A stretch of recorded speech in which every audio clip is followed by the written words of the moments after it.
আসসালামু আলাইকুম ওয়া রাহমাতুল্লাহ। আজকের এই ভিডিওর মাধ্যমে আমরা জানবো মিশর সম্পর্কে। মিশরের নারীরা কোন ধরনের সংস্কৃতি পালন করেন। মিশরে রয়েছে বড় বড় পিরামিড। ফেরাউন এবং মুসা আলাইহিসসালাম রয়েছিলেন এই মিশরে। নীল নদের মাঝে মহান আল্লাহ পাক রব্বুল আলামিনের হুকুমে মুসা আলাইহিসসালাম লাঠির আঘাত করাতে রাস্তা তৈরি হয়েছিল। এই ঘটনা ছিল এই মিশরে। মিশরের লোকজন বর্তমানে আলহামদুলিল্লাহ ইনশাআল্লাহ সবসময় বলে থাকেন। প্রত্যেকটা কাজের মধ্যেই তারা আলহামদুলিল্লাহ ইনশাআল্লাহ ব্যবহার করে থাকেন। আলহামদুলিল্লাহ ইনশাআল্লাহ মিশরের একটি সংস্কৃতি হয়ে গিয়েছে। এই মিশরে ছিলেন ইউসুফ আলাইহিসসালাম, এই মিশরে ছিলেন মুসা আলাইহিসসালাম এবং সর্বশেষ ইউসুফ আলাইহিসসালামের পিতা ইয়াকুব আলাইহিসসালামও এই মিশরে বাস করেছিলেন। চলুন আজকের এই ভিডিওটি কন্টিনিউ করে আমরা মিশরের সংস্কৃতি সম্পর্কে জেনে নিই। ভিডিওটি দেখার আগে আপনি যদি এই চ্যানেলে নতুন হয়ে থাকেন, চ্যানেলটি সাবস্ক্রাইব করে পাশে থাকা বেল বাটনটি অল প্রেস করে দিন। তাহলে চলুন বন্ধুরা আজকের এই ভিডিওটি শুরু করা যাক। হ্যালো বন্ধুরা, আজ আমরা জানবো মিশর সম্পর্কে ইতিহাস, ঐতিহ্য, সাংস্কৃতিক বৈচিত্র্যময়, অদ্ভুত, জানা অজানা ইতিহাস ও বিস্তারিত তথ্য। মিশর ছিল পৃথিবীর প্রথম শৃঙ্খল রাজ্য। প্রায় 5000 বছর আগে মানুষ এখানে প্রথম রাষ্ট্র তৈরি করেছিল, যেখানে ছিল রাজা, সেনা, সেনাপতি, আদালত, কৃষিকাজ আর বৈজ্ঞানিক গবেষণা। মিশরের রাজাদের বলা হতো ফেরাউন, যারা শুধু রাজা নয়, নিজেদেরকে ঈশ্বর বলে বিশ্বাস করত। এদের মৃত্যু হলেও এক রাজকীয় পরিকল্পনা করা হতো। তাদের দেহ মমি করে হাজার হাজার বছরের জন্য সংরক্ষণ করা হতো।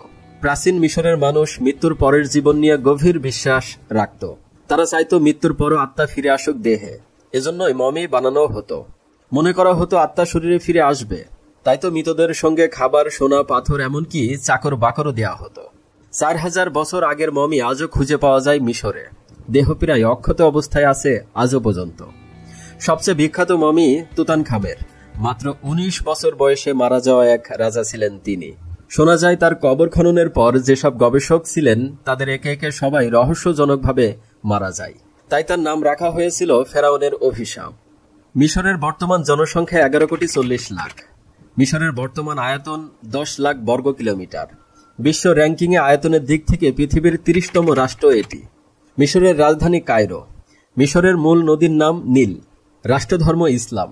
সংখ্যাগরিষ্ঠ ধর্ম মুসলিম, যা প্রায় 90%, আর খ্রিস্টান মাত্র 10%। পর্যটন, সুয়েজ খাল, কৃষিকাজ, গ্যাস, খনিজ, অর্থনৈতিক অবস্থা নিয়ে দাঁড়িয়ে আছে আজ মিশর। মিশরের ভাষা আরবি। মিশরের মুদ্রার নাম মিশরীয় পাউন্ড বা ইজিপি। গিজার পিরামিড পৃথিবীর সবচেয়ে আশ্চর্যজনক নির্মাণগুলোর একটি। প্রায় 2 লাখ পাথরের টুকরো দিয়ে বানানো এই বিশাল পিরামিডের প্রতিটি পাথরের ওজন 2 থেকে 15 টন। সবচেয়ে বড় বিস্ময়কর ব্যাপার হলো বিশাল ওজনের পাথরগুলো কিভাবে এত উপরে উঠানো হয়েছে, এত নিখুঁতভাবে একের পর এক বসানো হয়েছে মেশিন ছাড়াই। বিজ্ঞানীরা এখনো বলছেন আমরা জানি না মিশরীয়রা এটা কিভাবে করলো। এদিকে আরো অবাক করার বিষয় হলো পিরামিডে ঢুকলে মোবাইল সিগন্যাল হারিয়ে যায়।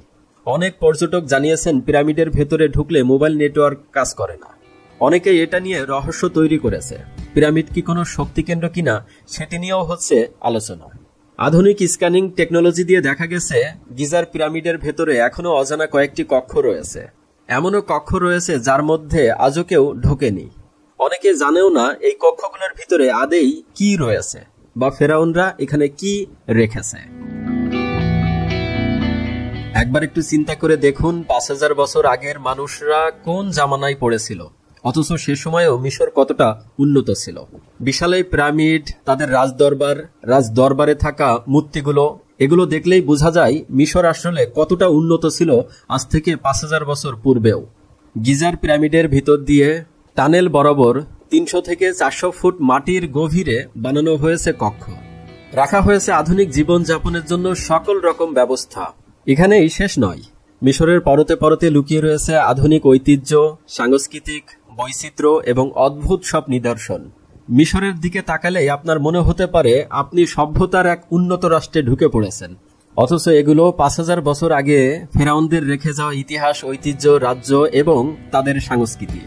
চলুন মিশরের ইতিহাসের আরো গভীরে আমরা একটু প্রবেশ করি। অসাধারণ দৃশ্য এবং অসাধারণ আলোচনা করা হয়েছে আজকের এই ভিডিওটির মাধ্যমে মিশর সম্পর্কে। আপনারা আজকের এই ভিডিওটি কন্টিনিউ করুন এবং মিশর সম্পর্কে অনেক কিছু জানুন। পৃথিবীর সবচেয়ে দীর্ঘ নদী নাইল।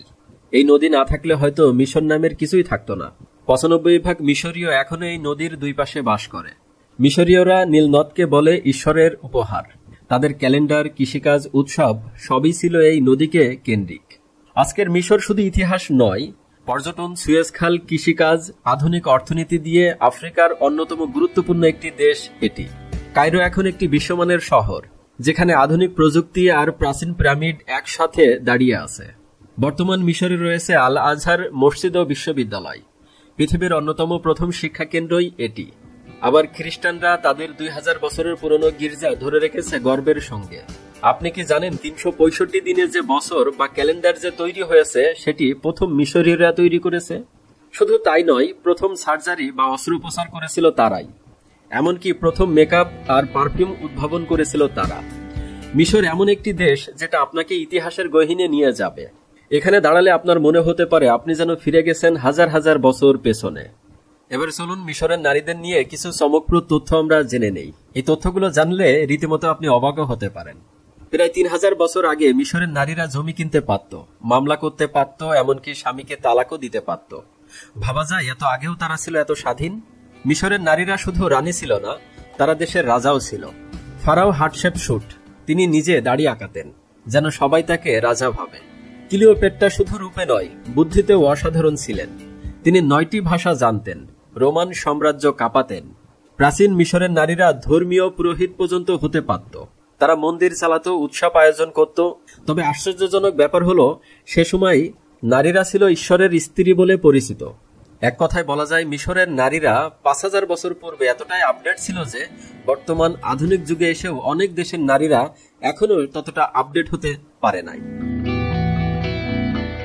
এই মিশরেই ফেরাউন এবং মুসা নবীর মধ্যে সবচেয়ে বেশি বাক বিতণ্ডা হয়েছে। এখন আপনারা যে নদীটা দেখতে পাচ্ছেন এটি নীল নদ। এই নীল নদ পাড়ি দিয়েই মুসা নবী আল্লাহ পাকের নির্দেশেই তার অনুসারীদেরকে নিয়ে পাড়ি দিয়ে চলে যান নদীর ওপাশে।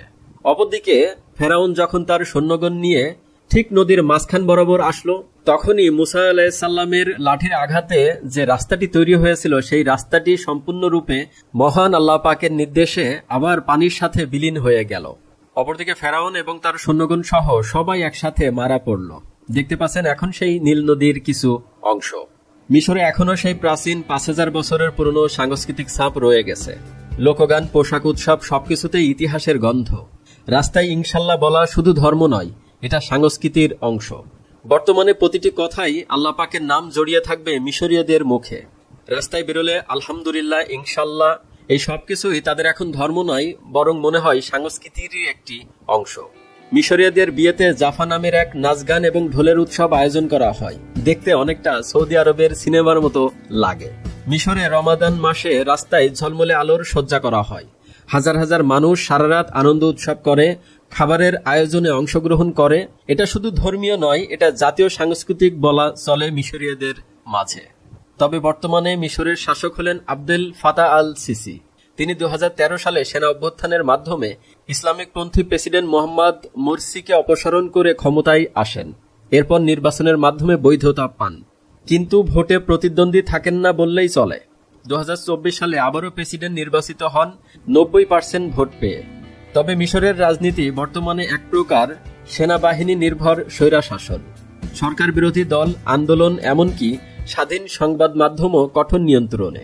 সেনাবাহিনী শুধু রাজনীতি নয়, দেশের বড় বড় ব্যবসা, নির্মাণ প্রকল্প, এমনকি সুপার শপ পর্যন্ত চালায়। মিশরের সেনাবাহিনী আফ্রিকার অন্যতম শক্তিশালী সেনাবাহিনী বর্তমানে। প্রায় 4,50,000 সক্রিয় সেনা এবং আধুনিক যন্ত্রপাতি নিয়ে তাদের রয়েছে বিশাল সামরিক শক্তি। দেশটির হাতে আছে 4000+ ট্যাঙ্ক, 700+ যুদ্ধ বিমান, 8টি সাবমেরিন এবং শক্তিশালী নৌবাহিনী। মিশর প্রতি বছর যুক্তরাষ্ট্র থেকে প্রায় $1.3 বিলিয়ন সামরিক সাহায্য পায়, আর যুক্তরাষ্ট্রের অন্যতম মেজর নন ন্যানো অ্যালি হিসেবে বিবেচিত। সব মিলিয়ে আজকের মিশরের ক্ষমতার কেন্দ্রে আছে সেনাবাহিনী। রাষ্ট্রপতি, গোয়েন্দা বিভাগ, সামরিক বাহিনী একত্রে দেশ চালায়। যেখানে গণতন্ত্রের নাম থাকলেও বাস্তবে এটা এক ধরনের নির্বাচিত স্বৈরতন্ত্র। মিশর আফ্রিকা এবং মধ্যপ্রাচ্যের দুই মহাদেশের সেতু বন্ধন। ভৌগোলিকভাবে আফ্রিকায় হলেও রাজনৈতিকভাবে মধ্যপ্রাচ্যের শক্তিশালী সদস্য। সুয়েজ খাল মিশরের ভেতর দিয়ে পৃথিবীর সবচেয়ে গুরুত্বপূর্ণ বাণিজ্যিক পথ হিসাবে তৈরি করেছে। মিশরের প্রাচীন লোকেরা বিড়ালকে দেবতা মনে করত। বিড়াল ছিল পবিত্র প্রতীক। কেউ বিড়াল হত্যা করলে মৃত্যুদণ্ড কার্যকর করা হতো সেই মানুষকে। আল আজহার বিশ্ববিদ্যালয় প্রতিষ্ঠিত 970 খ্রিস্টাব্দে। এটি বিশ্বের প্রাচীনতম বিশ্ববিদ্যালয়গুলোর একটি, এখনও সক্রিয় আছে। গ্রীষ্মকালে মিশরের কিছু অঞ্চলে তাপমাত্রা 50 ডিগ্রি সেলসিয়াস ছুঁয়ে যায়। সাহারা মরুভূমির কারণে এখানে উত্তাপ ভয়ানক হতে পারে যে কোনো মুহূর্তে। আরব বিশ্বের সবচেয়ে বড় ফিল্ম ইন্ডাস্ট্রি হলো মিশরে। কায়রোকে বলা হয় Hollywood of the middle east. মিশরীয় সিনেমা, গান, নাটক গোটা আরব দুনিয়ায় জনপ্রিয়। কায়রো শহরে প্রায় 1000+ মসজিদ আছে। এজন্যই কায়রোকে বলা হয় সিটি অব দ্য 1000 মিনারেস্ট, যাকে বাংলাতে বলা হয় হাজার মিনারের শহর। নাইল নদীতে আজও কুমির ও ভয়ঙ্কর হিপোপটামাস দেখা যায়। যদিও শহর অঞ্চলে নয়, কিন্তু দক্ষিণ মিশরের দিকে এখনো বিপজ্জনক বন্যপ্রাণী রয়েছে। এই ছিল মিশর নিয়ে কিছু আদ্যপান্ত বিস্তারিত তথ্য। দর্শক, এখনো পর্যন্ত যারা ভিডিওটি কন্টিনিউ করেছেন আপনাদেরকে অসংখ্য ধন্যবাদ। প্রিয় বন্ধুরা, আপনারা শুরু থেকে শেষ পর্যন্ত আজকের এই ভিডিওটি দেখেছেন। এই ভিডিওর মাধ্যমে মিশরের সংস্কৃতি তুলে ধরা হয়েছে, প্রাচীন মিশরীয় সভ্যতা তুলে ধরা হয়েছে এই ভিডিওর মাধ্যমে। এই ভিডিও সম্পর্কে আপনাদের কোনো মতামত থাকলে অবশ্যই কমেন্ট বক্সে দিবেন। দেখা হবে নতুন কোনো এপিসোডে। সে পর্যন্ত ভালো থাকবেন, সুস্থ থাকবেন। আজকের মতো বিদায় নিচ্ছি। আসসালামু আলাইকুম ওয়া রাহমাতুল্লাহি ওয়া বারাকাতুহু।